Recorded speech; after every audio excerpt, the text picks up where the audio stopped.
যে আমি ওখানে না গেলে ওই শেখ হাসিনা নামক ফ্যাসিস্টটিকে চিনতাম না, কিন্তু ওখানে থেকেই কিন্তু আমি বুঝতে পেরেছি যে উনি আসলে বাংলাদেশ নামক রাষ্ট্র এবং জনগণের প্রতিনিধিত্ব করেন না।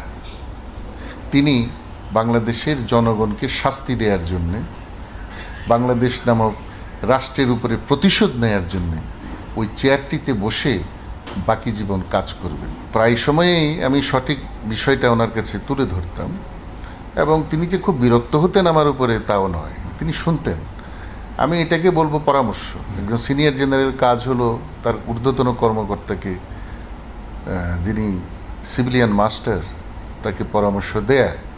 আমি সেই কাজটি করতে কখনোই পিছপা হইনি। গোয়েন্দা সংস্থা থেকে উত্থাপন করা হলো ডিজিএফআই থেকে যে ডক্টর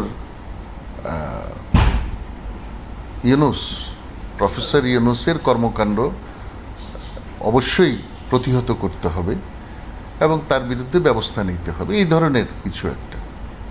তো সকলেই তাদের মোটামুটি অভিমত দিয়েছেন, সেটা যেহেতু গোপনীয় বিষয় এখানে আমি আর বলবো না।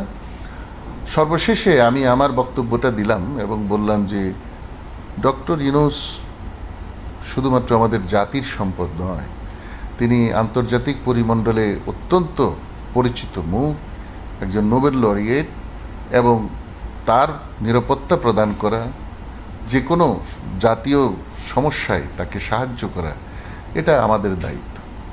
কোনো তৃতীয় পক্ষ, এমনকি কোনো সন্ত্রাসী সংগঠনও যদি তার উপরে কোনো আক্রমণ বা কিছু করে, সেটার দায়ী দায়িত্ব বাংলাদেশের মাটিতে আমাদেরকে নিতে হবে। পরের দিন সকালে আমাকে ডেকেছেন ওনার রুমে, এবং সেখানে তার ছোট বোন শেখ রেহানাও ছিল, এবং তিনি অত্যন্ত মনক্ষুণ্ণ অবস্থায় বললেন, প্রফেসর ইউনূস আমার কোনো আত্মীয় স্বজন কিনা, আমি কি তার সাথে সবসময় যোগাযোগ করি, আমার সাথে কি তার কোনো কথা হয়? একসাথে তিনি অনেকগুলো প্রশ্ন করলেন। আমি কোনোটারই উত্তর না দিয়ে বললাম যে স্যার, আমি ওনাকে শুধু চিনি যে উনি একজন নোবেল লরিয়েট, তিনি বাংলাদেশের একটা গর্ব, এবং তিনি আন্তর্জাতিক পরিমণ্ডলে অত্যন্ত সমাদৃত। আমি সেই দৃষ্টিকোণ থেকে বলেছি, বাংলাদেশে তার বিরুদ্ধে যে কোনো ধরনের ব্যবস্থা, এমনকি তৃতীয় কোনো পক্ষ সন্ত্রাসী লোকদের দ্বারাও যদি সংগঠিত হয়, আমাদের জন্য সেটা অত্যন্ত ক্ষতিকর হবে রাষ্ট্র হিসেবে। বরঞ্চ আমরা স্ব-উদ্যোগী হয়ে তার নিরাপত্তার ব্যবস্থা করা উচিত।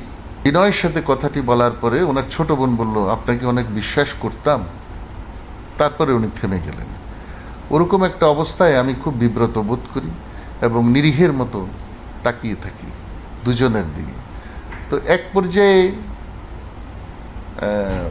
আরেকজন ওনার উপদেষ্টা, ওনার সম্ভবত ওনার নামটা না বলাই ভালো হবে এখানে, তিনি বসলেন সেখানে এবং বললেন যে আপনি তো বেছে একজন পেশাগতভাবে দক্ষ ভালো অফিসারকে আপনার ডিজিএসএসএফ এর দায়িত্বে আনলেন, এবং সে পেশাগত দৃষ্টিকোণ থেকে তার দায়িত্বটা পালন করেছে, আপনাকে উপদেশ দিয়েছে।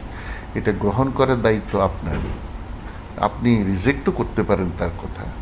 তো সে একটা প্রস্তাব দিয়েছে, আমার মনে হয় নাথিং রং, এটাতে সে কোনো দোষ করে নেই।